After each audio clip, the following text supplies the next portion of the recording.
வணக்கம். காலை நேர பிரதான செய்திகள். விரிவான செய்திகளுக்கு செல்லும் முன்னர் முதலில் தலைப்புச் செய்திகள். நாட்டின் பல பகுதிகளில் இன்றிரவும் மழை. பெருந்தோட்ட தொழிலாளர்களுக்கான வேதனம் தொடர்பில் ஜனாதிபதி சமர்ப்பித்த யோசனைக்கு அமைச்சரவை அங்கீகாரம். மின்பிறப்பாக்கியை இயக்கிவிட்டு நித்திரைக்கு சென்ற தந்தை மகன் உயிரிழப்பு. சட்டவிரோத சிகரெட்டுகளுடன் பெண்ணொருவர், இருவர் கைது. மலேசியாவுக்கு சென்ற 1608 இலங்கையர்கள் மீண்டும் நாடு திரும்பினர். பிரச்சார மேடை இடிந்து விழுந்ததில் 9 பேர் பலி, பலர் காயம்.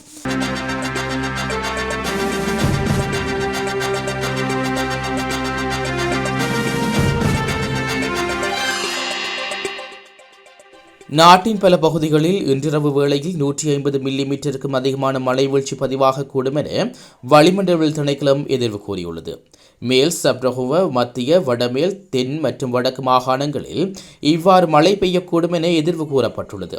அத்துடன் மன்னார், காலி மற்றும் மாத்தறை மாவட்டங்களில் சில இடங்களில் 100 மில்லிமீட்டருக்கும் அதிகமான பலத்த மழை வீழ்ச்சி பதிவாகக்கூடும் என வளிமண்டல திணைக்களம் எதிர்வு கூறியுள்ளது. இலங்கையில் நிலவும் சீரற்ற காலநிலையால் 8944 குடும்பங்களைச் சேர்ந்து 33,960 பேர் பாதிக்கப்பட்டுள்ளார்கள். அனைத்து முகாமைத்துவ நிலையம் இன்று விடுவித்துள்ள அறிக்கையில் குறித்த விடயம் குறிப்பிடப்பட்டுள்ளது. கடுங்காற்று மற்றும் மரம் முறிந்து விழுந்த சம்பவங்களினால் அதிகமானோர் பாதிக்கப்பட்டுள்ளதாக தெரிவிக்கப்படுகிறது. அனைத்து முகாமைத்துவ நிலையத்தின் அறிக்கைக்கு அமைய மேல் மாகாணத்திலேயே அதிக பாதிப்புகள் பதிவாகியுள்ளது. அதன்படி மேல் மாகாணத்தில் 4814 குடும்பங்களைச் சேர்ந்து 19,527 பேர் பாதிக்கப்பட்டுள்ளதாக அனைத்து முகாமைத்துவ நிலையம் குறிப்பிட்டுள்ளது. ஜப்பான் அரசாங்கத்தினால் மனிதவள அபிவிருத்தி புலமை பரிசிலுக்கான ஜப்பான் உதவி திட்ட நிகழ்ச்சியின் கீழ் முதுமானி பட்டம் மற்றும் கலாநிதி பட்டப்படிப்பை பயில்வதற்கான எமது நாட்டின் அரசு துறை நிறைவேற்று மட்டத்திலான அலுவலர்களுக்கு வாய்ப்புகள் வழங்கப்பட்டுள்ளது. 2010 ஆண்டு முதல் 2021 ஆண்டு வரை குறித்த நிகழ்ச்சி திட்டத்தின் கீழ் 3 படிமுறைகள் பூர்த்தி செய்யப்பட்டதுடன் 2022 ஆண்டில் ஆரம்பிக்கப்பட்ட 4வது படிமுறை எதிர்வரும் 2025 ஆண்டில் பூர்த்தி செய்யப்பட உள்ளது. குறித்த நிகழ்ச்சி திட்டத்தின் கீழ் இதுவரை 225 பட்டப்படிப்புகள் மற்றும் 17 கலாநிதி பட்டப்படிப்புக்கான வாய்ப்புகளும் வழங்கப்பட்டதுடன் அதன் 4வது படிமுறையின் கீழ் 3வது குழுவினருக்காக 304 மில்லியன் ஜப்பானிய ஜென் பெறுமதியான நிதியுதவியை வழங்குவதற்கு ஜப்பான் அரசாங்கம் இணக்கம் தெரிவித்துள்ளது. இதற்கமைய குறித்த நிதியுதவியை பெற்றுக்கொள்வதற்காக ஜப்பான் அரசாங்கத்துடன் உரிய பரிமாற்று கடிதங்களில் கையொப்பமிடுவதற்கு அது தொடர்பான ஜப்பான் சர்வதேச ஒத்துழைப்புக்கும் முன் வராண்மை நிறுவனத்துடன் ஒப்பந்தத்தை மேற்கொள்வதற்கு ஜனாதிபதி ரணில் விக்ரமசிங்கே சமர்ப்பித்த யோசனைக்கு அமைச்சரவை அங்கீகாரம் வழங்கியுள்ளது. பெருந்தோட்ட தொழிலாளர்களுக்கான வேதனம் தொடர்பில் சில படிமுறைகளை மேற்கொள்வதற்கான நிதியமைச்சர் என்ற அடிப்படையில் ஜனாதிபதி ரணில் விக்ரமசிங்கே சமர்ப்பித்த யோசனைக்கு அமைச்சரவை அங்கீகாரம் அளித்துள்ளது. அதன்படி பெருந்தோட்ட தொழிலாளர்களுக்கான நாளாந்த வேதன அதிகரிப்பை அரசாங்கம் அறிவித்துள்ள போதிலும் சில பெருந்தோட்ட நிறுவனங்கள் குறித்த வேதன அதிகரிப்பை வழங்க முடியாது என ஆட்சேபனை முன்வைத்துள்ளதாக அமைச்சரவையில் தெரிவிக்கப்பட்டுள்ளது. இந்நிலைமையை கருத்தில் கொண்டு சில படிமுறைகளை மேற்கொள்வதற்காக ஜனாதிபதி முன்வைத்த யோசனைக்கு அமைச்சரவை அங்கீகாரம் அளித்துள்ளது. அதன்படி சமகால வாழ்க்கை செலவு மற்றும் பொருளாதார நெருக்கடிகளின் விளைவு என்பவற்றை கருத்தில் கொண்டு பெருந்தோட்ட தொழிலாளர்களில் ஒருவருக்கு செலுத்த வேண்டிய குறைந்தபட்ச நாளாந்த வேதனம் மதிப்பீடு செய்வதற்கு தீர்மானிக்கப்பட்டுள்ளது. நிதி அமைச்சரால் இந்த மதிப்பீடு மேற்கொள்ளப்பட உள்ளது. அவ்வாறு மதிப்பீடு செய்யப்படும் வேதனத்தை செலுத்துவது தொடர்பில் ஒவ்வொரு பெருந்தோட்ட நிறுவனங்களும் காணப்படுகின்ற இயலுமை தொடர்பில் பரிசீலிப்பதற்கு குழு ஒன்று நியமிக்கப்பட உள்ளது. அத்துடன் ஏதேனும் தோட்ட நிறுவனம் ஒன்று முறைகேடான முகாமைத்துவத்தால் வேதனம் செலுத்துவதற்கு தவறினால் அவ்வாறான நிறுவனத்துடன் காணி குத்தகை ஒப்பந்தத்தை ரத்து செய்வதற்கு ஏற்ற வகையில் சட்டங்களை அறிமுகப்படுத்துவதற்கும் அமைச்சரவை ஒப்புதல் அளித்துள்ளது. புவரஸ்ட பகுதியில் மின்பிறப்பாக்கி இயந்திரத்தை இயக்கிவிட்டு நித்திரைக்கு சென்ற தந்தை மகன் உயிரிழந்துள்ளதாக தெரிவிக்கப்படுகிறது. இன்று அதிகாலை குறித்த சம்பவம் இடம்பெற்றுள்ளதாக புவரஸ்ட காவல்துறையினர் தெரிவித்துள்ளனர். புவரஸ்ட நெஸ்டா பகுதியைச் சேர்ந்த 40 வயதுடைய தந்தையும் 17 வயதுடைய அவரது மகனுமே இவ்வாறு உயிரிழந்துள்ளார்கள். விசாக பூரணி தினத்தை முன்னிட்டு புவரஸ்ட நகரில் உணவு வழங்கும் நிகழ்வை நடத்துவதற்கு ஏற்பாடு செய்யப்பட்டிருந்தார்கள். இதன்போது குறித்த பகுதியில் மின்சாரம் துண்டிக்கப்பட்டுள்ளது. இந்நிலையில் மின்பிறப்பாக்கி இயந்திரத்தை இயக்கிவிட்டு குறித்த தந்தையும் மகனும் நித்திரைக்கு சென்றுள்ளார்கள். இதனையடுத்து மின்பிறப்பாக்கி இயந்திரத்திலிருந்து வெளியேறிய கார்பன் மோனாக்சைடு என்ற நச்சுத்தன்மையுடைய வாயுவை சுவாசித்தமையினாலேயே இருவரும் உயிரிழந்துள்ளதாக புவரஸ்ட காவல்துறையினர் தெரிவித்துள்ளனர்.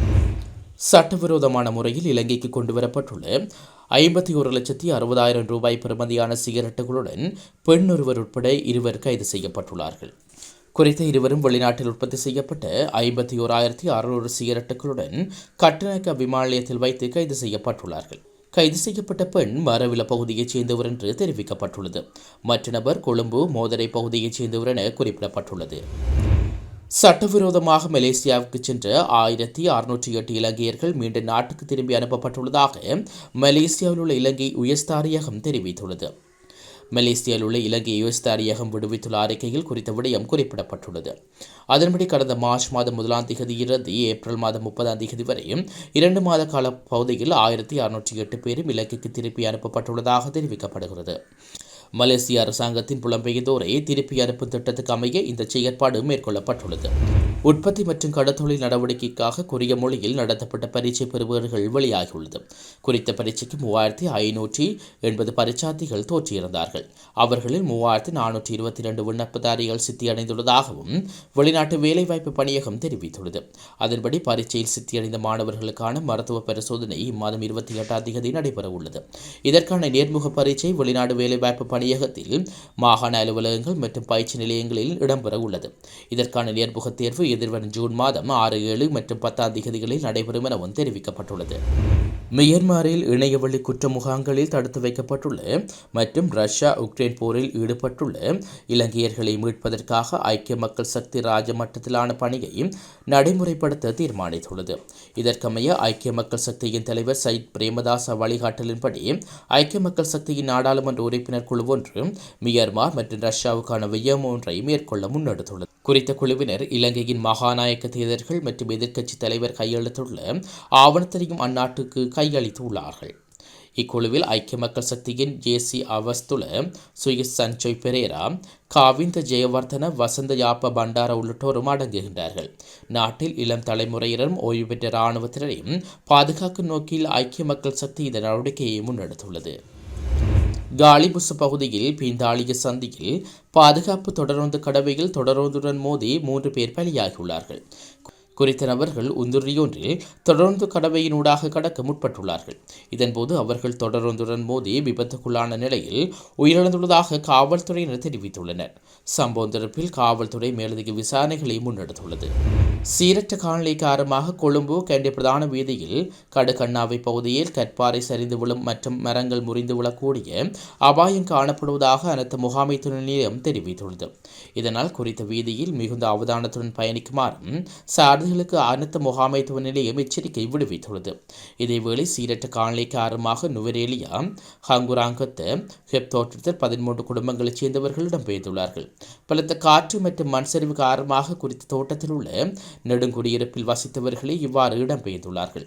பாதிக்கப்பட்டவர்கள் ஆலயம் ஒன்றிலும் உறவினர்களின் வீடுகளிலும் தற்காலிகமாக தங்க வைக்கப்பட்டுள்ளதாக தெரிவிக்கப்படுகிறது. மெக்சிகோவின் நியூயா லியோன் பகுதியில் தேர்தல் பிரச்சாரத்தின் போது மேடையின் ஒரு பகுதி இடிந்து விழுந்ததில் 9 பேர் உயிரிழந்துள்ளார்கள். உயிரிழந்தவர்களில் ஒரு குழந்தையும் அடங்குவதாக குறிப்பிடப்பட்டுள்ளது. அத்துடன் குறித்த சம்பவத்தில் 50 பேர் வரை காயமடைந்துள்ளதாகவும் அந்நாட்டு உள்துறை அமைச்சு தெரிவித்துள்ளது. தேர்தல் பிரச்சார நடவடிக்கை இடம்பெயர்ந்து கொண்டிருக்கும் போது குறித்த பகுதியில் வீசிய பலத்த காற்று காரணமாக மேடையின் ஒரு பகுதி உடைந்து வீழ்ந்துள்ளதாக குறிப்பிடப்படுகிறது. விபத்தில் காயமடைந்தவர்களில் சிலர் ஆபத்தான நிலையில் உள்ளதாக சர்வதேச ஊடகங்கள் செய்தி வெளியிட்டுள்ளன. இத்துடன் காலை நேர பிரதான செய்திகள் நிறைவு பெறுகிறது. தொடர்ந்தும் நாளை காலை பிரதான செய்திகளோடு இணைந்து கொள்ளுங்கள். நன்றி. சின்ன சேனலுக்கு எதாக இருந்தாலும் அது கொஞ்சம் ஆதரவு கொடுங்க. உங்கள் பொண்ணான கையை கொண்டு அந்த பெல்லில் தட்டிடுங்க. அவங்களுக்கு சப்ஸ்கிரைபர் 5-10 ஏறுனா அவங்க மனசு சந்தோஷப்படும். அவங்க வீடியோவும் பாருங்கள்.